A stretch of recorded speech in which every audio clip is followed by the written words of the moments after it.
يمكن عشان بشكل سريع عشان بروح المباريات اللي بعدها. اي عشان بس ما نقفل. عشان نقفل ما في شك اني انا احب لا عشان المباراه ما في شك اني احب ناصر الشمراني. لكن اليوم يا ناصر اخذت جائزه افضل لاعب.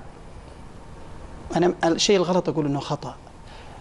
وانت تعرف اني انا احبك وانت اللي فرضت علي حبك بمستوياتك في الملعب، لكن في لقطه في المباراه الانانيه الزائده اللي كان بالمفروض ناصر مثل ما استلمت هذه الجائزه اللي اعتقد يعرفون مجهود كل زملائك في الفريق خلوك افضل لاعب في الشهر، انك في كوره انت لاعب كبير ولاعب منتخب، في كوره اعتقد انك اننت فيها كان بالمفروض انك تعطيها نيفيز. اتمنى انه يعني حتى لو كنت يعني واثق من قدراتك، لكن بهالطريقه اتمنى لا تكررها، واتمنى انك تعتذر تكون مثل للاعب الكبير اللي مفروض انه يكون متعاون، خاصه انك انت هداف. انا ادري ان الهداف لازم يصوب، لازم يسجل، لكن في بعض الكور حتى لو مهما كانت قدراتك عاليه تعطي الحظ فرصه ضئيله منه، فانت اعمل الصح وخلي الباقي على الله. طيب. هذه النقطه كانت مهمه. طيب.